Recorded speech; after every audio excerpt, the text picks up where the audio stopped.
చిన్న పెద్ద అందరూ ప్రతి గల్లీ కూడా సందడి సందడిగా అనిపిస్తూ ఉంటుంది. గల్లీ గల్లీ వీధి వీధి సప్పుడుతోని పోతురాజుల విన్యాసాలతోని శివసత్తుల శిగాలతోని మారు మోగుతుంది బోనాల పండుగ. ఈ బోనం పుట్టుక గురించి అసలు రహస్యం ఏంటి? రహస్యం అంటూ గొప్ప విషయం ఏంటంటే కుండలలో చేయడమే అంటే మన ప్రాచీన కాలం నుంచి ఉందా ఇది? కుండలల్లో చేయడమే ప్రాచీన కాలం. అది పగిలితే అపశకనంగా భావించడం, ఆ శివయ్య లీల అన్నట్టు శివాజ్ఞ లేనిది. మరి మీ బోనాలు అప్పుడు ఇంట్లో ఎట్లా ఉంటుంది ఫస్ట్ మీరు స్టార్ట్ చేసేది? మా ఇంట్లో చెప్పాలంటే ఒక 15-20 డేస్ ముందు నుంచే స్టార్ట్ అవుతుంది. అమ్మవారు వస్తున్నారు అనేది ఎలా తెలుస్తుందండి? చిన్నప్పుడే వస్తుంది కానీ అది గ్రహించరు ఎవరు.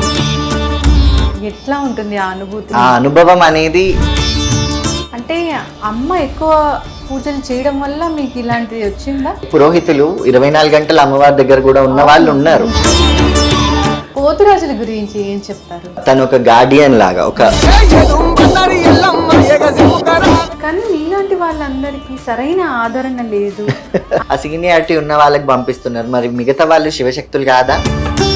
కానీ అదే ఇంట్లో ఒక శిగ మోగుతున్నారు, ఒక శివశక్తి తయారవుతున్నాడంటే ఏ పేరెంట్స్ ఒప్పుకోరు. సత్తులు అనగానే వాళ్ళకి మ్యారేజ్ అలా ఉంటుందా? దేవుడి అనుగ్రహం ప్రకారం మొక్కులు తీర్చుకోకపోతే శిక్షించేది రక్షించేది ఆ పరాశక్తి. ఎందుకు ఆ నిమ్మకాయలు ఇస్తారు? ఏం శక్తి ఉంటుంది వాటిల్లో? అమ్మవారి పాదాల దగ్గర పెట్టిన లేకపోతే అర్చించిన నిమ్మకాయలు మనం స్పెషల్గా జరిగింది ఇది నాకు అనేది ఏమైనా ఉందా? అదొక్కటి నా లైఫ్లో మర్చిపోలేని సంఘటన. ప్రేక్షకులకు చెప్పాలనుకున్నా, ఏదైనా మార్పులు రావాలనుకున్నా ఏదైనా ఏంటిదంతా మీ కొడుకు మంచిగా చదువుకుండు కదా మళ్ళా గిజ్జేపిస్తున్నాం ఏంది అని అంటారు. మేము ఓట్సేస్తున్నాం, మేము సమాజంలో ఉన్నాం. Welcome to BRK news Sanmargam with Lakshmi.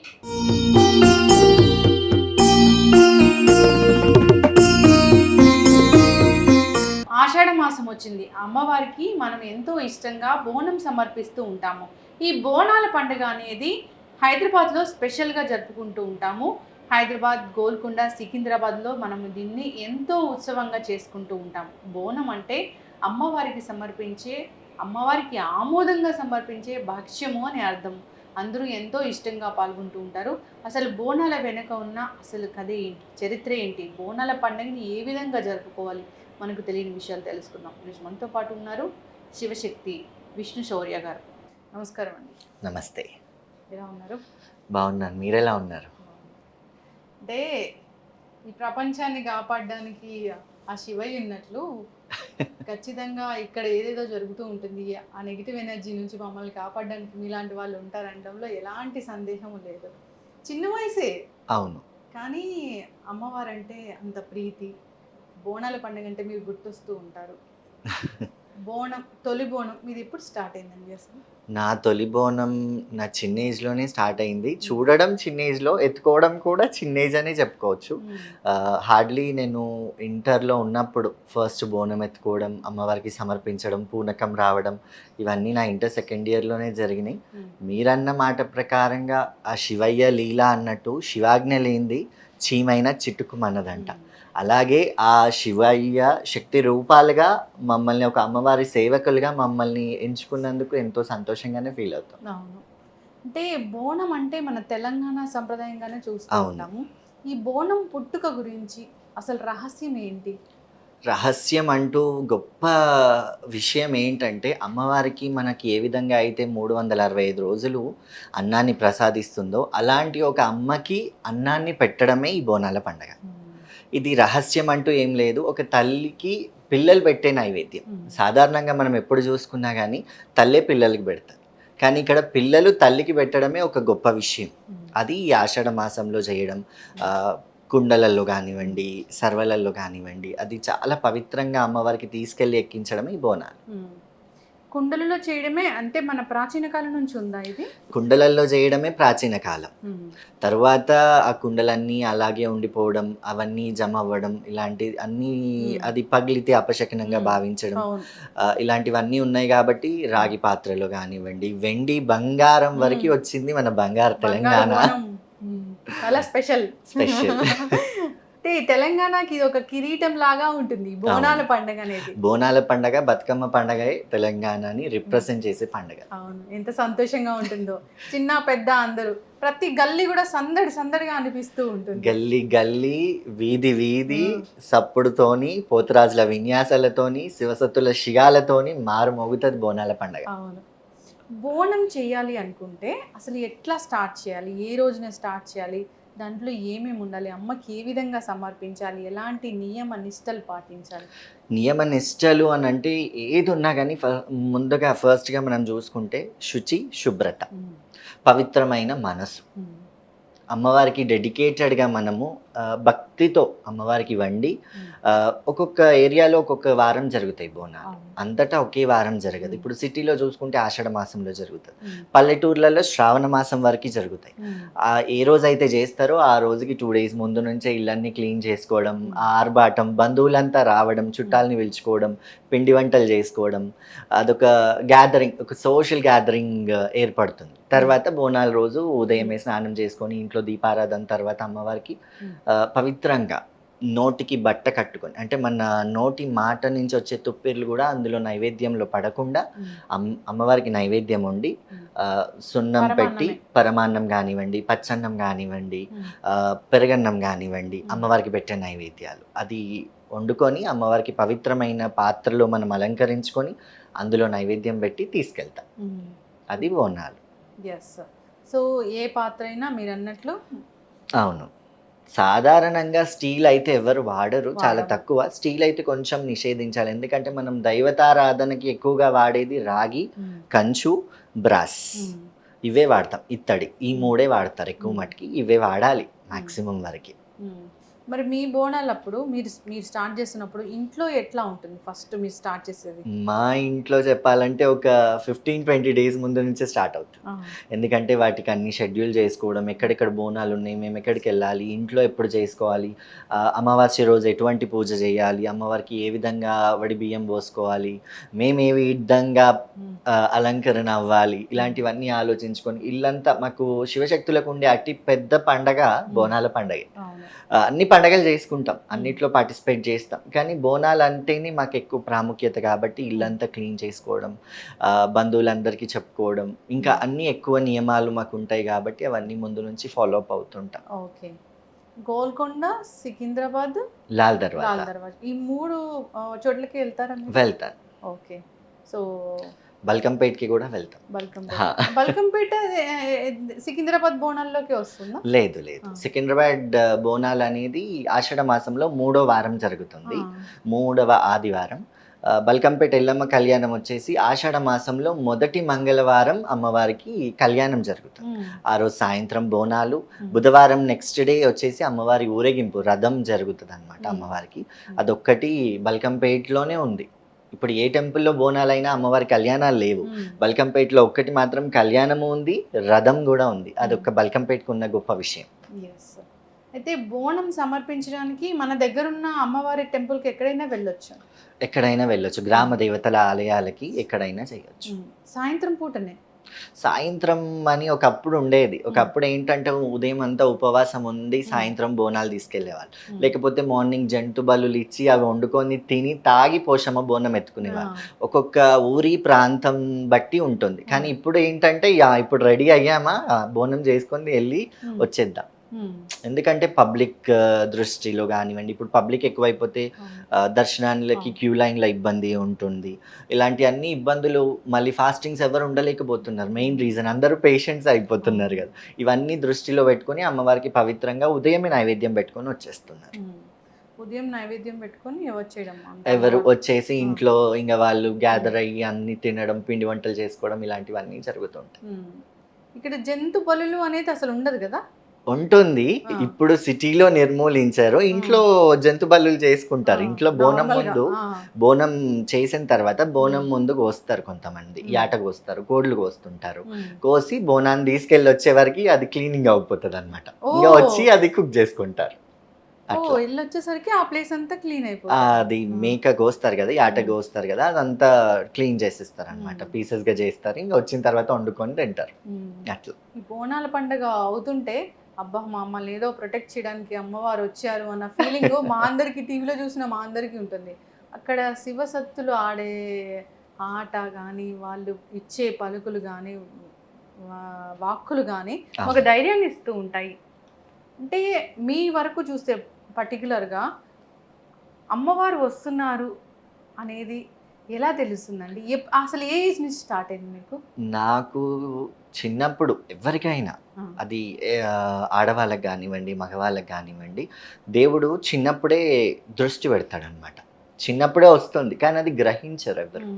తర్వాత అది సర్టన్ ఏజ్లో పెద్ద అయిన తర్వాత రావడమా, లేకపోతే చిన్నప్పటి నుంచి అట్లనే కంటిన్యూ అవ్వడమా అలా జరుగుతుంది. నేను 7 years ఉన్నప్పుడు, ఆల్మోస్ట్ ఫస్ట్ సెకండ్ క్లాస్లో ఉన్నప్పుడు జరిగింది. తర్వాత మా పేరెంట్స్ దృష్టి వరకు అది వెళ్ళి నన్ను ఆ స్కూల్ నుంచి, స్కూల్ దగ్గరే ఉండేదన్నమాట టెంపుల్. ఆ టెంపుల్లో జరిగినప్పుడు మళ్ళీ ఆ స్కూల్ మానిపించి వేరే స్కూల్ పంపించి 10th తర్వాత ఇంటర్ సెకండ్ ఇయర్లో నాకు మళ్ళీ జరిగింది, అమ్మవారు రావడం జరిగింది. ఎట్లా ఉంటుంది ఆ అనుభూతి చెప్తారా? అనుభూతి, భక్తి అనేది ఎలాంటిదంటే ఒక బొమ్మ, ఒక ఉప్పు బొమ్మ లాంటిది. అది సముద్రంలో మనం వదిలేస్తే కింద వరకు వెళ్తుంది, కానీ అక్కడికి వెళ్ళిన తర్వాత అది కరిగిపోతుంది. ఉప్పు వాటర్లో వేస్తే మునిగిపోతుంది, మునిగి కరిగిపోతుంది. ఈ భక్తి కూడా అలాంటిది, మేము కూడా అలాంటి వాళ్ళం. ఆ అనుభవం అనేది చెప్పడానికి అంత వీలు లేనటువంటిది. కాకపోతే వచ్చినప్పుడు, వచ్చే ముందు మాత్రం మాకు తెలియని ఒక వైబ్రేషన్స్ అనేవి స్టార్ట్ అవుతుంది అంతే. అంటే అమ్మ ఎక్కువ పూజలు చేయడం వల్ల మీకు ఇలాంటిది వచ్చిందా? పూజలు చేస్తేనే భగవంతుడు పూనకం అవుతాడు అనేది తప్పు. ఎందుకంటే పురోహితులు 24 గంటలు అమ్మవారి దగ్గర కూడా ఉన్న వాళ్ళు ఉన్నారు. ఎంతో మంది సాధారణంగా ఇళ్లలో మహిళలు ఉంటారు, వాళ్ళు కూడా శుక్రవారం లక్ష్మీదేవికి అంటారు, శనివారం వెంకటేశ్వర స్వామికి అంటారు, మంగళవారం ఒక దేవుడికి అంటారు. ఇలా అన్నీ చేస్తున్నా కానీ వాళ్ళ వంటిపైకి రాదు. అది ఒంతులో ఉండాలి, తలరాతలో ఉంటేనే భగవంతుడు అనేది వస్తాడు అంతే. ఇప్పుడు అంటే ఆ పర్టికులర్ ఆ మూమెంట్ మీరు అనుభూతి చెందేది అంటే ఎట్లా ఉంటుంది అనేది నేను షేర్ చేసుకోవాలనుకుంటున్నా. టెంపుల్కి వెళ్ళినప్పుడే అమ్మవారు వస్తారు. టెంపుల్కి వెళ్ళినప్పుడు అనేది అంత క్లియర్గా కూడా చెప్పలేము. మాకంటూ కొన్ని ప్లేసెస్ ఉంటాయి, ఆ ప్లేసెస్లో వెళ్ళినప్పుడు ఇప్పుడు బోనాలు ఎత్తుకుంటాం, దండకాలు వేస్తుంటారు ఒక పూజారులు. ఆ దండకాలు వేసినప్పుడు అమ్మవారిని మేల్కొల్పు చేస్తుంటారు అనమాట. ఇంట్లో ఎప్పుడైనా ఎవరికైనా ఏదైనా ఉన్నప్పుడు అలాంటి టైంలో వస్తుంటాయి. ఇంట్లో నెగిటివ్ ఎనర్జీ, ఇంట్లో కొంచెం నెగిటివ్ ఉన్నా, ఎవరైనా భక్తులు ఏదైనా ఆపత్తో వచ్చినా మీరు ఈ రెమెడీ చేసుకోండి, ఇలా చేసుకుంటే, లేకపోతే ఈ మొక్కులు చేసుకోండి, మీకు ఏదైనా ఉంటే పోతుంది అని అట్లాంటి టైంలో వస్తుంటారా? అంటే ఇప్పుడు మీ చుట్టుపక్కల బంధువులు కానీ మరి తెలిసినప్పుడు కష్టం ఉన్నప్పుడు తీర్చే వాళ్ళు ఎవరైనా ఉన్నారంటే ఖచ్చితంగా ముందు గుర్తొస్తారేమో అనిపిస్తుంది. గుర్తు వచ్చే వాళ్ళకి చాలా మంది ఉంటారు.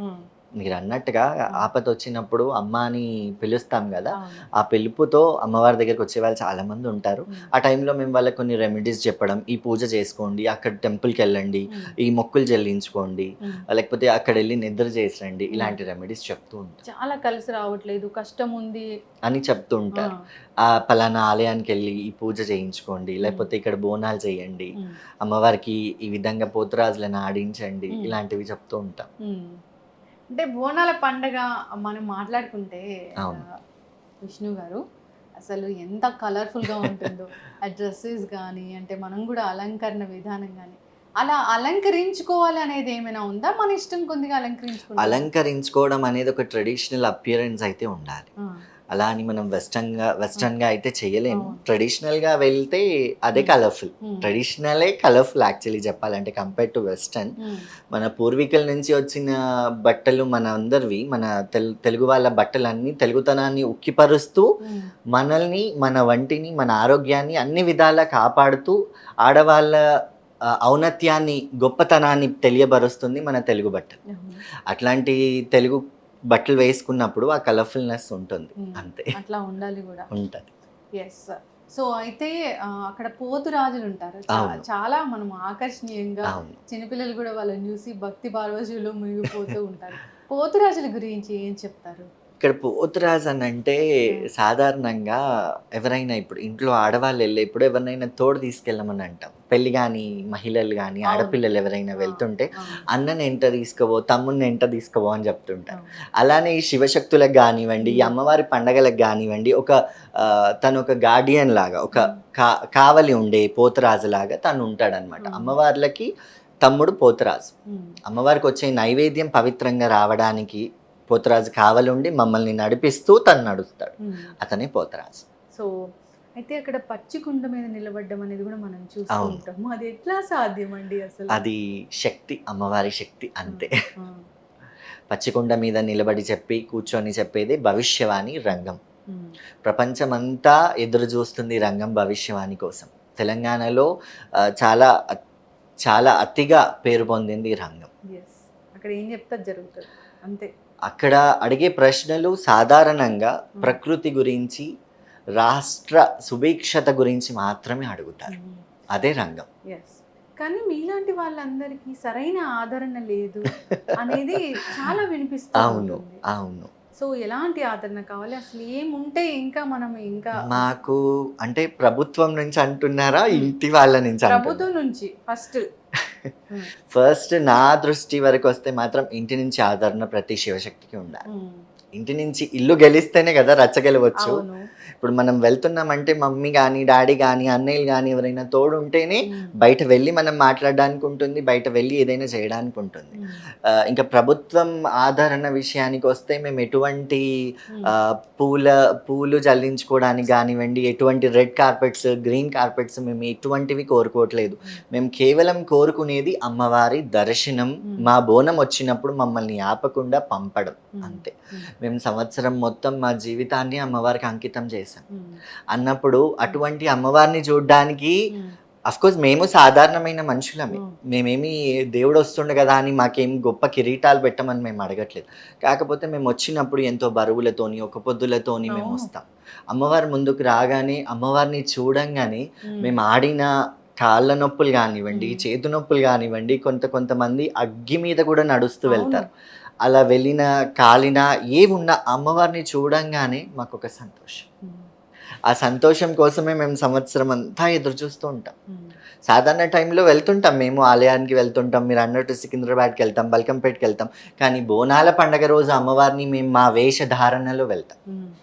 అంటే మేము ఒక శివశక్తిగా గవ్వలు ఈరగోల చేత పట్టుకొని, మా ప్రొఫెషన్ బోనం ఎత్తుకోవడం కదా, ఆ బోనంతో వెళ్తాం. అప్పుడు ఆ అమ్మవారి దర్శనానికి మాకు ఎటువంటి ఆటంకం కలిగించకపోతే మాకు అదే ₹1,00,00,000. ఇప్పుడు స్పెషల్ క్యూ లైన్ ఉంది కదా మీకు? స్పెషల్ క్యూ లైన్స్ ఉన్నా కానీ అందులో కొంతవరకు ఆపుతున్నారు కొంతమందిని. అక్కడ కొంచెం వివక్షత ఏర్పడుతుంది. ఎందుకంటే జోగ్నీస్ని పంపించడం, సాధారణంగా ప్యాంట్ షర్ట్ల మీద అంటే కుర్తా పైజామాలు కానివ్వండి, లేకపోతే కొంతమంది మహిళలు పూనకంతో వచ్చే వాళ్ళకి కొంచెం అలో అనేది చేయట్లేదు. అదొక్క డిఫరెన్స్ అనేది పోవాలి. ఇంకొంతవరకు ఏంటంటే కొంతమంది ఎన్నో ఏళ్ల నుంచి సీనియారిటీ అనేది ఉంటుంది. ఆ సీనియారిటీ ఉన్న వాళ్ళకి పంపిస్తున్నారు. మరి మిగతా వాళ్ళు శివశక్తులు కాదా? వాళ్ళు కూడా శివశక్తులే కదా. అందరికీ కొంచెం టైం కేటాయించి పంపించడం అనేది మంచిది. లాస్ట్ ఇయర్ కొన్ని మీటింగ్స్ జరిగాయి. ఆ మీటింగ్స్లో కొంతవరకు మార్పు చేర్పులు చేశారు. ఆ కొంత మార్పు చేర్పులకైతే సంతోషంగానే ఉన్నారు. సంతోషంగానే ఆ మాంకాలమ్మకి, సికింద్రాబాద్ మాంకాలమ్మకి బోనం అయితే అందింది. సో అయితే ఇంటి దగ్గర ఇంట్లో గెలవాలి అన్నారు. అంటే ఏమైనా ఫేస్ చేశారా? ఫేస్ చేశాను. నేనే కాదు, ప్రతి శివశక్తి ఫేస్ చేశారు. నేను ఎప్పుడైనా ఎటువంటి ఇంటర్వ్యూస్లో అయినా నేను చెప్పేది ఒకటే, ఏంటంటే వేరే శివశక్తులు పూనక మోగుతున్నారంటే బొట్టు పెట్టించుకోవడానికి ఇంట్లో వాళ్ళందరూ వెళ్తారు. కానీ అదే ఇంట్లో ఒక శిగ మోగుతున్నారు, ఒక శివశక్తి తయారవుతున్నాడంటే ఏ పేరెంట్స్ ఒప్పుకోరు. అది నేను ప్రతి ఇంటర్వ్యూలో నేను చెప్పేది అది ఒక్కటే. ఆ ఒక్క మార్పు మాత్రం రావాలి. కావాల్సుకొని చేసేది కాదు కదా ఇది. కావాల్సుకొని ఒక ప్రొఫెషన్ నుంచి ఈ ప్రొఫెషన్ ఎంచుకొని వచ్చేది కాదు ఇది. ఇది ఆ దేవుడి అనుగ్రహంగానే భావిస్తాం మేము. ఆ మార్పు అనేది రావాలి. అది ప్రతి శివశక్తి ఫేస్ చేస్తాడు. కానీ ప్రతి తల్లిదండ్రులకి ఏముంటుంది, నా కొడుకు మంచి జాబ్ చేయాలి, సాఫ్ట్వేర్ చేయాలి, లాయర్ అవ్వాలి, పోలీస్ అవ్వాలి అని. ఇందులో కూడా అండగా ఉన్న వాళ్ళు చాలా మంది ఉన్నారు. పేరెంట్స్ని చూసుకుంటూ బోనాలని జీవనోపాధిగా పెట్టుకొని పేరెంట్స్ని చూసుకునే వాళ్ళు చాలా మంది ఉన్నారు. వాళ్ళని కూడా ఆదర్శంగా తీసుకోవాలి. ఇక్కడ ఏంటంటే వాళ్ళకు ఒక అవగాహన లేకపోవడమే దురదృష్టం. ఈ సత్తులు అనగానే ఉమ్. వాళ్ళకి మ్యారేజ్ అలా ఉంటుందా? శివశక్తులకి మ్యారేజ్ చేసుకోవడానికి అవకాశం ఉంటుంది. ఇంకా అది వాళ్ళ ఇష్టానుసారం, వాళ్ళ దేవుడి అనుగ్రహం ప్రకారంగా ఉంటుంది. చేసుకోవడానికి అర్హత ఉంటుంది శివశక్తులకి. ఇప్పుడు ఈ శివశక్తులు మనం ఫీమేల్ రూపంలాగా భావిస్తామా? మీరు వెళ్ళేటప్పుడు ఎలా అమ్మ అన్న పూనకం వచ్చినప్పుడు అమ్మగానే సంబోధిస్తారు కదా, అదొకటి. అమ్మ అంటే అమ్మవారు వస్తుంది కాబట్టి అమ్మ రూపంగానే సంబోధిస్తారు. సాధారణ టైంలో సాధారణ మనుషులమే, అంతే. అసలు మీ అమ్మగారు ఏమన్నారు చెప్పండి? మా అమ్మగారు స్టార్టింగ్లో చాలా వరకు నన్ను అపోజ్ చేశారు. ఇంట్లో చాలా అపోజిషన్స్ వచ్చాయి. ఇప్పుడు వాళ్ళ సపోర్టే నాకుంది. ఆషాఢ మాసం వచ్చింది, అవును, ఖచ్చితంగా మనకి ఇది పెద్ద పండగలాగే ఉంటుంది. పెద్ద పండగ అంతే. సో అయితే అక్కడ వేసి గుగ్గిలం ఆ పొగ గురించి అక్కడ ఏరియాని అంతా క్లియర్ చేస్తుంది, అక్కడ ఏ నెగిటివ్ ఎనర్జీ అంతా అని చెప్తూ ఉంటారు. దాని గురించి మాకు తెలియని విషయాలు ఏంటి అసలు? గుగ్గిలం, మైసాక్షి పొగలు వేస్తూ ఉంటారు. ఆ పొగలలో పొగ ఏ విధంగా అయితే పోతుందో అక్కడ నెగటివ్ ఎనర్జీ కానివ్వండి, మనం పీల్చుకునే గాలిలో కూడా ఎన్నో క్రిమికీటకాలు ఉంటాయి. ఆ క్రిమికీటకాలు కూడా చనిపోతాయి పొగకి. అందుకే ఆ పొగ వేస్తారు. అంటే అమ్మవారికి ఇష్టంగా వేస్తాం, కానీ అమ్మవారికి వేసింది కూడా మనకి, మన ఆరోగ్యానికి మంచి చేకూరుస్తుంది. అదే అమ్మవారు అంటే. ఇప్పుడు అమ్మవారికి మనం తినే నైవేద్యమే పెడతాం, కానీ అమ్మవారికి చూపెట్టి మళ్ళీ మనమే తింటాం. అక్కడ అమ్మవారు కూడా మీరు చూడండి, అమ్మవారికి చూపెట్టి మనం తినడం అంటే మన కడుపు నింపాలనే చూస్తుంది తల్లి, అంతే. అక్కడ ఇచ్చిన ప్రసాదం అంతా మళ్ళీ మనకి ఇచ్చేస్తారా? అక్కడ కొంచెం అమ్మవారికి అక్కడ నైవేద్యం పెట్టి మళ్ళీ మనం కొంచెం తెచ్చుకుంటాం, అది ప్రసాదంగా భావించుకొని తింటాం. అమ్మవారికి వడి బియ్యం ఎప్పుడెప్పుడు పోస్తారు? అమ్మవారికి వడి బియ్యం అనేది ఒకప్పుడు పలానా రోజులని, పలానా వారాలని, పలానా నెలలని పోసేవాళ్ళు. ఇప్పుడు ఏంటంటే జనాభా పెరుగుతుంది, కోరికలు పెరుగుతున్నాయి. మనిషి ఆశావాది. ఈ ఆశావాదికి ఆశలు ఎక్కువైనప్పుడు, ఆ కోరికలు నెరవేరినప్పుడు అందరూ ఈ జంతు బలులు, వడి బియ్యాలు పోయడం, బోనాలు చేయడం. ఒకప్పుడు ఆషాఢ మాసంలోనే జరిగేవి బోనాలు, శ్రావణ మాసంలో జరిగేవి. కొన్ని ఏరియాస్లో ఏమంటారు మాఘమాసంలో జరిగేవి, సమ్మర్ హాలిడేస్లో జరిగేవి. కానీ ఇప్పుడు ఏంటంటే ఏ ఆదివారం చూసుకున్నా ఈ గ్రామ దేవతల ఆలయాలు కిటకిటలాడుతున్నాయి. ఎందుకంటే జనాభా పెరుగుతున్న కొద్దీ వాళ్ళ మొక్కులు పెరుగుతున్నాయి. ఆ మొక్కులు నెరవేర్చుకోవడానికి పబ్లిక్ కూడా తండోపతండాలుగా అమ్మవారిని దర్శించుకుంటున్నారు. మొక్కులు తీర్చుకోకపోవడం అనేది కొన్నిసార్లు అమ్మవారి ఆగ్రహం. కొందరు అంటారు అమ్మవారి ఆగ్రహం అనేసి. నిజంగా తల్లి పిల్లల్ని శిక్షించదు, గుర్తు చేస్తుంది. గుర్తు చేసి కొంచెం శిక్షించి మళ్ళీ రక్షిస్తుంది ఆమెని. మనకి ఎప్పుడైతే శిక్ష పడిందో, అయ్యో నేను అది పలానాది మర్చిపోయినా అని మళ్ళీ గుర్తు చేసుకుంటాం. అప్పుడు మళ్ళీ అమ్మ రక్షిస్తుంది. శిక్షించేది, రక్షించేది ఆ పరాశక్తి, అంతే. అంటే ఏదైనా జరగబోతుంది, మీకు తెలిసిన రేడియేషన్ వరకు ఏమైనా జరగబోతుంది అనేది ముందుగానే తెలుస్తుందా అండి? కొంతవరకు తెలుస్తుంది, అలా అని మొత్తం తెలుస్తుంది అని కూడా చెప్పడానికి లేదు, కొంతవరకు తెలుస్తుంది. ఒక సంఘటనలు ఎన్నెన్నో ఉన్నాయి. కొంతవరకు అంటే అంత దృష్టిగా అయితే నేను చెప్పలేను, ఎన్నో సంఘటనలు అయితే ఉన్నాయి. చాలా మంది చాలా రకాల ప్రాబ్లమ్స్తో వస్తారు కదా. అవును. ఇప్పుడు మనం చాలా వింటున్నాం, మూఢనమ్మకాలు కావచ్చు, అది ఏమైనా అనుకోవచ్చు, అది ఉంది లేదు దాని గురించి అసలు కుండ బద్దలు కొట్టినట్లు ఇంతవరకు చెప్పిన వాళ్ళు ఎక్కడ, ఏ సైంటిస్టులు కూడా సరిగ్గా చెప్పట్లేదు. ఈ చాతబడి అనేది మనం వింటూ ఉంటాం. అలాంటివి వస్తూ ఉంటాయి మీ దగ్గరికి? చాతబడ అనేది ఉంటుంది. ఎందుకంటే మంచి ఎంత ఉంటుందో చాతబడి కూడా, అంటే చెడు, చాతబడి అని ఒక పదం అయ్యి ఉండొచ్చు, అది చెడు. మంచి ఎంత పెరుగుతుందో చెడు కూడా అంతే పెరుగుతుంది. ఇప్పుడు చాతబడిల కంటే నరుని కన్నుకే నల్ల రాయైన పగులుతుంది. ఆ నరుడి కన్ని దృష్టికే ఇక్కడ ఎన్నో చెడు జరుగుతున్నాయి. అది చాతబడి అనాల్సిన పదం పెట్టాల్సిన అవసరం కూడా లేదు, దృష్టి అని పెట్టినా సరిపోతుంది. అట్లా అది వస్తూ ఉంటారు. వాళ్ళకి ఏదైనా గుమ్మడికాయ తిప్పి కొట్టేసేయడం, ఏదైనా నిమ్మకాయలు తిప్పేసుకోమని చెప్పడం, లేకపోతే ఏవైనా గుండాలు ఉంటాయి, వాగులు ఉంటాయి, అక్కడ వెళ్ళి స్నానం చేసి తడిబట్టలతోని అమ్మవారికి దర్శనం చేసుకోమని చెప్పడం, ఇలాంటివి చెప్తూ ఉంటాం. ఓకే. అంటే కుండాలు, వాగులు అలాంటి చోట స్నానం చేసినా గాని పుణ్యతీర్థాలలో గుండాలు, ఆ!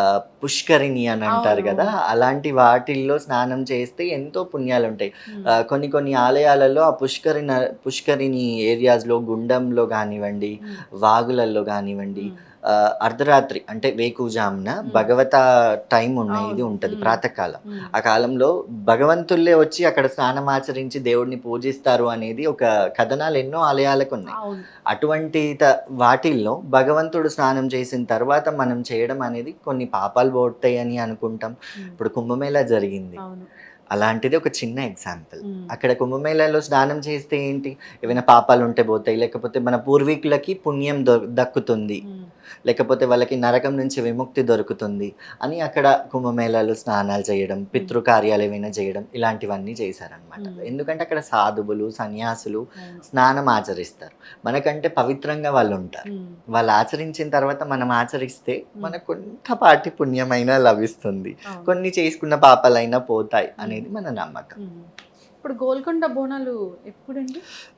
ఈ సంవత్సరం మాత్రం 26వ తారీఖు మొదలవుతున్నాయి హ్మ్. గురువారం రోజు. హ్మ్. అమ్మవారికి తొలి బోనం ఆ రోజు హ్మ్. సమర్పిస్తారు. అంటే ఎప్పుడైనా తొలి బోనం అనేది అక్కడే స్టార్ట్ అవుతుంది. గోల్కొండ జాతరనే మొదటి హ్మ్. బోనం. అక్కడున్న అమ్మవారు? జగదంబిక మహంకాళి. హుహు. అక్కడ జగదంబ అమ్మవారుంటారు. హ్మ్. ఈ జగత్తు నేలే తల్లి జగదంబ, హ్మ్. అక్కడే మహంకాళి, కిలా మహంకాళి అని గూడా ఉంటారు. హ్మ్. ఇద్దరికీ బోనాలెక్కుతాయి అక్కడ. హ్మ్. ఓకే. అంటే ఇప్పుడు ఉజ్జయిని మహంకాళి అనగానే మనందరికీ అంటే ఒక పెద్ద చరిత్ర ఉంది అని నాకు అవును. తెలుసు. ఆ చరిత్ర గురించి ఒకసారి చెప్తారా? సికింద్రాబాద్ ఉజ్జయిని మహంకాళి అని పేరొచ్చింది. ఆ! నిజానికి ఉజ్జయిని అనేది మధ్యప్రదేశ్‌లో ఒక ప్రాంతం. ఆ! ఒక ఏరియా. ఆ! ఆ ఉజ్జయినియే ఇక్కడ పేరుగా మారింది. అమ్మవారి పేరుగా మారింది. ఇప్పుడు కొంతమంది మీరన్నట్టు ఉజ్జయిని మహంకాళి అని మీరన్నారు. హ్మ్. కొంతమంది ఉజ్జయిని అమ్మవారు అని గూడా అంటారు. అవును. ఆ ప్రాంతానికి ఆ అమ్మవారు అంటే మధ్యప్రదేశ్‌లో అమ్మవారు ముఖ్య స్థలం అక్కడ. హ్మ్. అక్కడి నుంచి అమ్మవారిని ఇక్కడ కలరా, ప్లేగు వ్యాధులన్నీ నిర్మూలించడానికి అక్కడ అప్పట్లో వర్క్ చేసిన ఒక ఆర్మీ అతను సురేటి అప్పయ్య గారు హ్మ్. అక్కడి నుంచి అమ్మవారిని తెచ్చి ఇక్కడ హ్మ్. ప్రతిష్టాపన చేసిన తర్వాత ఈ సికింద్రాబాద్‌లో హ్మ్. మశూచి, కలరా వ్యాధులు తగ్గుముఖం పడ్డాయన్నమాట. హ్మ్. అప్పటినుంచి అమ్మవారికి ఏటా ఆషాఢ మాసంలో బోనాలు చేయడం సాంప్రదాయంగా మొదలైంది. అప్పటినుంచి. యెస్.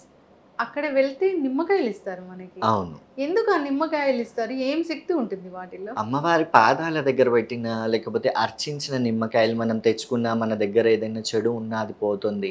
కొంతమంది ఏంటంటే, ధన సంపద కోసం ఈ నార్మల్‌గా బిజినెస్ చేసే వాళ్ళకి హ్మ్. గల్లా పెట్టెలుంటాయి. అవును. అందులో వేసుకుంటుంటారు. ధనం రావాలని.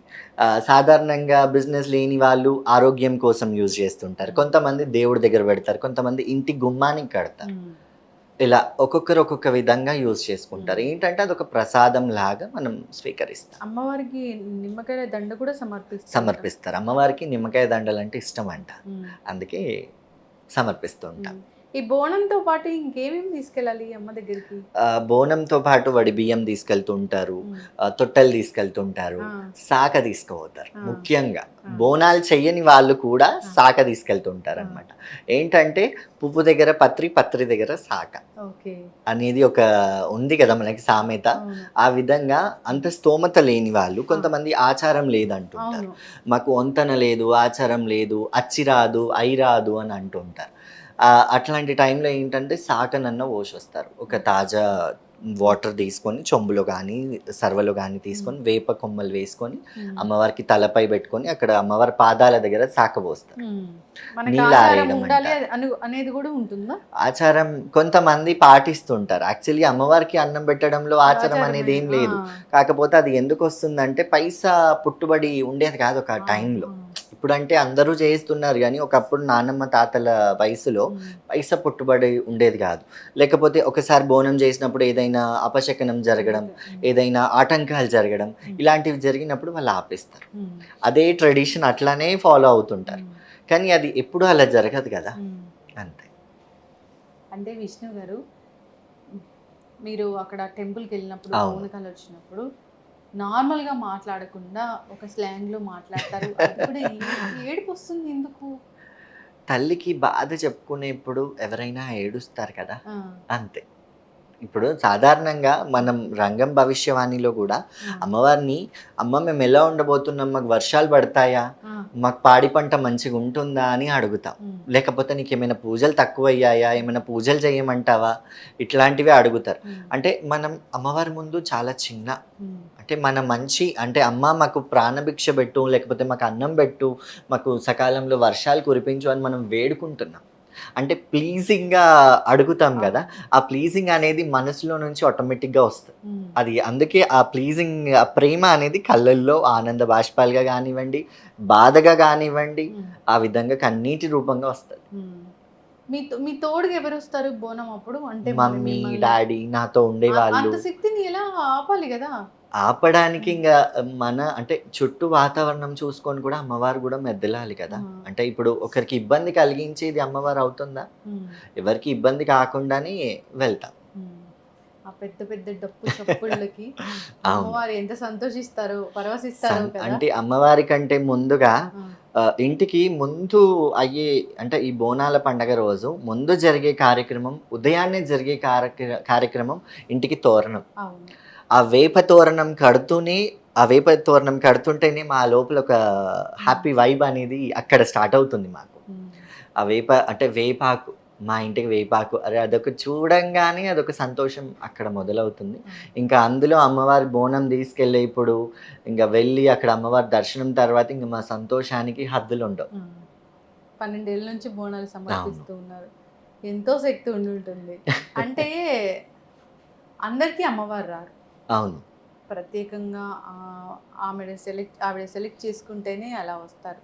అలా అని కూడా నేను చెప్పలేను. తల్లిదండ్రులు చేసుకున్న పుణ్యం అయి కూడా అయ్యుండొచ్చు, అదే పూర్వజన్మ సుకృతం అయ్యుండొచ్చు.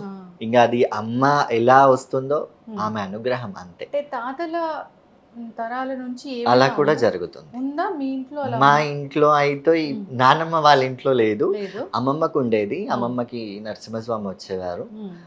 తను 2 years back she passed away, but తనకు వచ్చేది. నేను నా లైఫ్లో చూసిన ఫస్ట్ పూనకం మా అమ్మమ్మ. నేను నా లైఫ్లో చూసిన ఫస్ట్ బోనం మా అమ్మమ్మ వాళ్ళ ఇంట్లోనే. ఆ తయారు చేసే విధానం, అమ్మవారికి ఎక్కించే విధానం మొత్తం ఫస్ట్ అమ్మమ్మ వాళ్ళ ఇల్లే. అంటే ఇప్పుడు ఎవరైనా తొలిసారిగా బోనం సమర్పించుకోవాలనుకుంటున్నారు, ఇప్పటి వరకు చేయలేదు అంటే ఏమైనా వాళ్ళకి జాగ్రత్తలు కానీ ఇలా చేసుకోవాలనే పద్ధతి అని కానీ ఏమైనా చెప్తారా? కొంచెం మా లాంటి వాళ్ళని పిలుచుకొని కానివ్వండి, లేకపోతే బోనాలు ఎవ్రీ ఇయర్ చేసే వాళ్ళని పిలుచుకొని, పెద్ద మనుషులు అని అంటారు కదా, తాతలు నాన్నమ్మలు, అలాంటి వాళ్ళని దగ్గర ఉంచుకొని ఎలా చేయాలి అనేది వాళ్ళ ఆధ్వర్యంలో చేయడం మంచిది. అట్లా మొదలు పెట్టుకుంటే ఏం జరగదు. కొంతమంది ఏంటంటే ఫస్ట్ టైం చేస్తున్నాం కదా, శివశక్తులను పిలిపించి బోనాలు ఎత్తిస్తాము, జోగినీలను పిలిపించి బోనాలు ఎత్తిస్తాము అని వాళ్ళు ఫస్ట్ టైం వాళ్ళకి ఎత్తించి తర్వాత నుంచి వాళ్ళు ఎత్తుకుంటూ ఉంటారు. మరి అసలు ఇది చాలా ప్రీషియస్ టైం, బిజీగా ఉంటారు, అందరికీ అందుబాటులో ఉండరు కదా. అవును. అనుకోకుండా ఇంకా వస్తుంది కదా టైం, ఇంకా టైం రాగానే ఇంకా బిజీ షెడ్యూల్. ఇప్పుడు సండే నుంచి స్టార్ట్ అవుతుందా? వెనస్డే అమావాస్య ఉంది కదా, థర్స్డే నుంచి స్టార్ట్ అవుతుంది. వెనస్డే పూజ తర్వాత అందరూ మొదలు పెట్టుకుంటారు. 15 days ఉంటుంది, 1 month ఉంటుంది.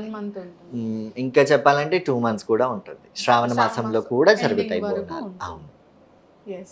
అయితే ఇప్పుడు నిప్పుల మీద నడక అనేది అనేది అది అసలు ఎంత, అంటే చెప్పలేను, ఎంత శక్తి ఉంటే నడవగలరు. అవును. ఆ టైంలో ఏంటంటే మేము ఒక ఏమంటారు, ఒక లోన్లోకి వెళ్ళిపోతాం. అంటే ఒక దైవతారాధన అనేది వెళ్ళి మమ్మల్ని మేమే మర్చిపోతాం. మర్చిపోయినప్పుడు నిప్పుల మీద నడుస్తున్నామా, దేని మీద నడుస్తున్నామా అనేది ఒక అవగాహన ఉండదు. మా పక్కన ఉన్న వాళ్ళు కొంచెం చూసుకుంటూ ఉంటారు, కానీ నిప్పుల మీద నడవడం అనేది పవిత్రంగా వెళ్ళి నిప్పుల మీద నడిచి ఆ పవిత్రతని అమ్మవారి దగ్గర అర్పించడం నిప్పుల మీద నడక అంతే. ఇప్పుడు మేడ్చల్లో ఉంటారు కదా. అవును. చుట్టుపక్కల విలేజెస్ వాళ్ళు కానీ ఎవరైనా తీసుకెళ్తూ ఉంటారు, బోనాలు ఎత్తిస్తూ ఉంటారు, చేస్తుంటారు. ఓకే. ఇంకేదైనా వాళ్ళకి ఇబ్బంది ఉన్నప్పుడు వాళ్ళు కూడా ఏవైనా రెమెడీస్ కోసం కాంటాక్ట్ అవుతూ ఉంటారు, వస్తూ ఉంటారు, చేస్తుంటారు. ఓకే. అసలు ఇంట్లో ఒక్కొక్కసారి డిఫరెంట్ థింగ్స్ అనేవి జరుగుతూ ఉంటాయి, అన్ని నెగిటివ్ సంబంధించినవి. అద్దాలు పగలడము, కొబ్బరికాయ కొల్లిపోవడము, పటాలు కింద పడిపోవడం, ఇలాంటివి. అవి ఎందుకు జరుగుతాయి అసలు? ఇంట్లో ఏదైనా రాకూడని శక్తి కానీ లేకపోతే ఎక్కడైనా వెళ్ళకూడని ప్లేసెస్కి ఆ. వెళ్ళి వచ్చినప్పుడు ఆ. కొంతమంది అది క్యారీ అవుతాయి, అంటే వాళ్ళతోనే వస్తాయి చెడు ఉమ్. అనేది. ఉమ్. అది వచ్చినప్పుడు ఇంట్లో కొన్ని అపశకనాలు జరగడం, లేకపోతే మంచిగా ఉన్న వాళ్ళు హెల్త్ ఇష్యూస్ రావడం, ఉమ్. ఇలాంటివి కొన్ని కొన్ని జరుగుతుంటాయి. ఉమ్. అప్పుడు కొంచెం అన్నిటికన్నా ఫస్ట్ వాళ్ళ ఇంట్లో చేసుకోవాలి ఏంటంటే ఇల్లంతా శుద్ధి చేసుకొని ముందు ధూపం వేసుకోవాలి. ఉమ్. ధూపం వేసుకుంటే గాలిలో వచ్చేవన్నీ పోతాయి. ఉమ్. ఫస్ట్ ఆ ఒక్క రెమెడీ అందరు ఫస్ట్ పాటించాలి. ఓకే. అట్లా ఇబ్బంది పడుతున్న వాళ్ళ ఇళ్ళకి మీరు వెళ్ళడం జరిగిందా ఎప్పుడైనా? ఫస్ట్ వాళ్ళకి రెమెడీస్ చెప్తూ ఉంటాం కదా, వాళ్ళు చేసుకుంటూ ఉంటారు. ఇంకా తర్వాత ఏదైనా పూజలు చేసుకున్నా పెట్టుకుంటారు, కొన్ని కొన్ని పూజలు పెట్టుకుంటారు. ఆ. అట్లాంటి టైంలో ఆ ఉమ్. పూజలకి మేము వెళ్తూ ఉంటాం. ఓకే. అమ్మవారంటే మీరు ఇంట్లో ఏ అమ్మవారిని కొలుస్తారు? మహంకాళినే కొలుస్తాం. మహంకాళిని. మహంకాళిని కొలుస్తాం. ఓకే. సో, అయితే ఇప్పుడు ఈ 12 ఏళ్ల ఈ జర్నీలో ఈ బోనాలు ఎత్తుకోవటము, ఇది మీరు ఇంత పవిత్ర కార్యము, ఏదైనా ఒక స్పెషల్ సందర్భము, స్పెషల్‌గా జరిగింది ఇది నాకు అనేది ఏమైనా ఉందా? స్పెషల్ సందర్భం ఈ 12 ఏళ్లలో కంటే నా చిన్నప్పటిగా జరిగింది నేను ఎప్పుడూ మర్చిపోలేను. హ్మ్. ఏంటంటే నా స్కూలింగ్‌లో అమ్మవారి ఆలయం పక్కనే ఉండేది. హ్మ్. నేను బాగా టెంపుల్‌కి వెళ్తుండే. ఇంటర్వెల్స్ రాగానే, బ్రేక్స్ ఇవ్వగానే, లీజర్ ఉంటే నేను టెంపుల్‌లోనే ఉంటుండే. అలాంటి టైంలో నాకు జరిగిన సంఘటనలు చాలా. హ్మ్. అంటే అది ఏదో కోయిన్సిడెన్స్‌గా జరిగాయి. కాకపోతే నేను అదొక అమ్మవారి అనుగ్రహంగానే భావించాను. హ్మ్. అంటే అమ్మవారి ప్రసాదం నాకే దొరకడం, లేకపోతే నేనెళ్ళి అమ్మవారితో మాట్లాడడం. హ్మ్. అంటే చిన్న పిల్లలం గదా మేము. హ్మ్. ఏదో ఇట్లా మీతో మాట్లాడుతున్నట్టే అమ్మవారు మాట్లాడకపోయినా గానీ హ్మ్. మేమే ఊహించుకోవడం. హ్మ్. అంటే పిల్లలకి ఎక్కువ కల్పన అనేది ఎక్కువ ఉంటది. వాళ్ళు ఆలోచించుకోవడం, ఇమాజినేషన్‌లో బతుకుతారని అంటారు గదా! నేను చాలా ఇమాజినేటివ్‌గా ఉంటుండే అనమాట. అమ్మవారు నాతో మాట్లాడుతుంది, నేను అమ్మవారితో మాట్లాడుతున్నాను. ఈరోజు ఇది జరిగింది, హ్మ్. ఈరోజు ఇది తిన్నాను అని అమ్మవారికి చెప్పడం, అమ్మవారు కూడా అవునా అని అన్నట్టుగా నేను భావించడం. హ్మ్. ఇలాంటివి కొన్ని ఒక్కసారి ఏంటంటే ఆ గుడిలో దొంగలు పడ్డారు. ఆ. దొంగలు పడ్డప్పుడు అది అందరూ పోలీసోళ్ళు వాళ్ళందరూ గ్యాదర్ అయ్యారు. అందరూ ఎక్కడి వాళ్ళు అక్కడ వెళ్ళిపోయారు. మేము స్కూల్లోకి వెళ్ళిపోయాం. బ్రేక్ వచ్చింది. మళ్ళీ వచ్చాను. అక్కడ ఉన్న టెంపుల్ వాళ్ళు ఉంటారు కదా, వాళ్ళు ఉన్నారు. అప్పుడు నేను ఏడవడం, అదేంటి అమ్మ నీకు ఇంత లోకాలు గాచే తల్లివి నీకే రక్షణ లేదా అనేసి నేను బాధపడడం, అదొక్కటి నా లైఫ్‌లో మర్చిపోలేని సంఘటన. 7 ఏళ్ల వయసులో? 7 ఏళ్ల వయసులో దొంగలు అనంటే కూడా ఎక్కువ అవగాహన ఉండదు. అవును. అమ్మవారి నగలు, బంగారం అంటే కూడా ఎక్కువ అవగాహన ఉండదు. అలాంటి వయసులో నాకు కన్నీళ్లు రావడం అనేది అదొక నా లైఫ్‌లో జరిగిన ఒక మిరాకిల్ లాగానే అనుకుంటా. ఆ తర్వాత నాకు అంతకు పెద్ద మిరాకిల్స్ చాలా జరిగినా దాంతో సమానం నాకేది అనిపించలేదు. అమ్మవారు మాట్లాడతారా? అమ్మవారు మాట్లాడతారా అనేది అది నా ఇమాజినేషన్. హ్మ్. నేను అమ్మవారు చిన్నప్పుడు నా ఇమాజినేటివ్‌గా ఆహా! ఉంటుండే. మీతో ఇప్పుడు మాట్లాడతారా? మాతో ఇప్పుడు మాట్లాడడం అనేది ఉండదు. ఏదో అమ్మవారు ఇట్లా వచ్చి ఏదో చూపిస్తున్నట్టు అనిపిస్తుంది గానీ, అమ్మవారు మాట్లాడడం అనేది చాలా తక్కువ. అది కొన్ని కొన్ని ప్లేసెస్‌లో కొంతమందికి జరుగుతూ ఉంటుంది. అవును. దానికి చాలా సీనియారిటీ అవసరం. దానికి చాలా ఇంకా నాలెడ్జ్ అవసరం. నాలెడ్జ్ అని ఏముండదు కానీ మీలాంటి చిన్న నాలెడ్జ్ అని చిన్న కూడా వయసులోనే చెప్పొచ్చు. అమ్మవారు మిమ్మల్ని అవును. సెలెక్ట్ అందుకే చేసుకున్నారు అంటున్నాను అంటే గదా! చిన్నగున్నప్పుడు ఏదో అమ్మవారు నిజంగా మాట్లాడారో, మాట్లాడలేదో నాతోని అన్న డైలమా ఇప్పుడు నాకుంటది. అందుకే అది మిరాకిల్ అని అంటాను. అది నా ఇమాజినేషన్ అని నేను అనుకుంటాను. కానీ నా మనస్సాక్షి నిజంగానే నాతోని అమ్మవారు మాట్లాడిందని అక్కడ మనస్సాక్షి అనిపిస్తుంది. బ్రెయిన్ ఏమో లేదు ఇది ఒక సైన్స్ లైఫ్. ఇప్పుడు మనం బతికేది నాగరికతల. అది ఒక నా ఇమాజినేషన్ ఏమో అని మళ్ళీ అనిపిస్తుంది. 2 నేనే ఎంత చెప్పుకుంటాను. నాగరికులమైనా ఎంత నాగరికత ఉన్నా ఖచ్చితంగా మనల్ని ఒకళ్ళు ప్రొటెక్ట్ చేస్తూ ఉన్నారు. చేస్తున్నారు. ఒక కంటికి కనిపించని శక్తి శక్తి. మనల్ని నడిపిస్తుంది, కాపాడుతుంది. అదే ఆ అమ్మ అనుకోవాలి. ఎస్, చక్కగా చెప్పారండి. మ్, మిమ్మల్ని చూడగానే మాకొక ఏదో ఒక నిర్మలమైన ఒక మనసు మనిషిని చూసిన ఫీలింగ్ అనమాట.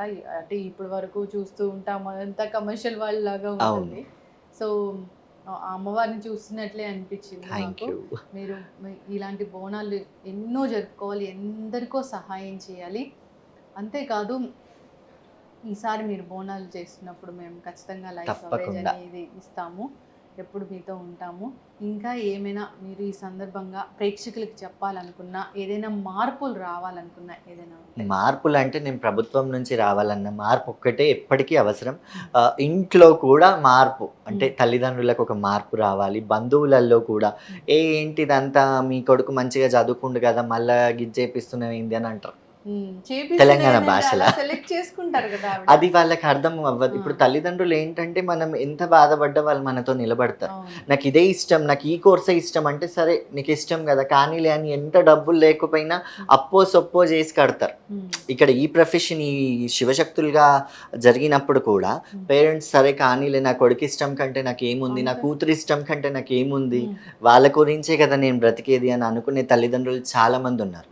కానీ చుట్టూ ఉన్న బంధువులు అలా ఉండరు. అవును. ఆ బంధువుల నుంచి ఫోర్స్ అనేది వస్తుంటది, ఏంటిది అని. అలాంటి ఫోర్స్లో అంటే వాళ్ళంతా సామాన్యమైన ప్రజలే కదా, అంతే. ఆ ప్రజల్లో మార్పు రావాలి. ప్రభుత్వంలో మాకంటూ ఒక స్పెషల్ దర్శనం, మేమేమి ఏ పొజిషన్స్ కోరుకోవట్లేదు. మాకు ఏదో ఎమ్మెల్యేలుగా ఇవ్వండి, ఎంపీలుగా ఇవ్వండి, మాకు జాబ్లు ఇవ్వండి, పెన్షన్లు ఇవ్వండి, ఇలా అన్నీ అది గవర్నమెంట్ ఆలోచిస్తుందేమో. కాకపోతే మాకేంటంటే మేము ఓట్సేస్తున్నాం, మేము సమాజంలో ఉన్నాం, మాతో తెలంగాణ కల్చర్ రిప్రజెంట్ అవుతుంది. అయినప్పుడు మాకు ఒక స్పెషల్ దర్శనం, స్పెషల్గా అంటే మాకేదో అందరినీ జరిపేసి మమ్మల్ని పంపించాలి అని కూడా కాదు. మేము అడిగేది ఏంటంటే, మేము ఎంతో సంవత్సరం అంతా ఎదురు చూస్తాం కాబట్టి జస్ట్ మాకు ఎటువంటి ఆపకుండా, ఆటంకాలు లేకుండా పంపించేస్తే చాలు. ఏం విన్నారంట మీ అమ్మగారు మిమ్మల్ని గురించి అన్నది? ఏం బాధ పెట్టిందంట అసలు? బాధ పెట్టింది అని అంటే ఎన్నో జరిగాయి. కాకపోతే ఇంకా మమ్మీ వాళ్ళు అన్నీ ఓర్చుకొని నాకు సంతోషం అవ్వడానికి వాళ్ళు ధైర్యాన్ని ఇస్తూ నడిపిస్తున్నారు ఇంకా. ఖచ్చితంగా అండి, ఇది మన సంప్రదాయం. ఇది తెలంగాణ సంస్కృతి సంప్రదాయాల్లో చాలా క్రూషియల్ రోల్ ఇది. ఇలా అమ్మవారు వస్తున్నారు, అమ్మవారి కోసం మీరు ఉన్నారు అంటే చూసారా, అందరము మేము చాలా సంపాదించేసేయాలి, పెద్ద పెద్ద జాబుల్లో సెటిల్ అవ్వాలి, ఇలా ఆలోచించకుండా సో ఆ అమ్మ కోసం మీరు ఉన్నారు అంటే అది చాలా స్పెషల్. అది ఒక సేవా భావం. అలా ఎంచుకున్నారు ఆవిడ. అలా లేనిదే ఇప్పుడు మమ్మల్ని మేము అనుకుంటాము, అవుతామా? అవ్వలేదు. అవును, ఆ శక్తి అనేది ఉండాలి. ఆ పుట్టిన ఆ గడియ, నక్షత్రం అలా ఉంటేనే గాడ్స్ గిఫ్ట్. ఎస్, అలా వస్తారమ్మా. మేము అందరము ఆ గుళ్ళో దొంగలు పడితే చూస్తాము, కానీ మా కన్నీళ్ళు రావు, మేమేందో అని ఆలోచిస్తాం. అంతే, అదేంటి ఇలా జరిగిందని కెమెరాస్ చూస్తుంటారు. కానీ నేను అక్కడే కుప్పకూలిపోవడం అనేది నా లైఫ్లో మర్చిపోలేని సంఘటన. ఎప్పుడు మేము కూడా మిమ్మల్ని ఫాలో అవుతూ ఉంటామండి. తప్పకుండా. సో చిన్నవాళ్ళైనా మీరు ఇలాంటి రోల్ పోషిస్తున్నారంటే ఖచ్చితంగా అభినందించాల్సిందే. గాడ్ బ్లెస్ యూ అండి. మంచి మంచి ప్రోగ్రామ్స్ చేయండి, మంచి మంచి కార్యక్రమాలు చేయండి. So thank you so much అండి, స్టూడియోకి వచ్చినందుకు ధన్యవాదాలు.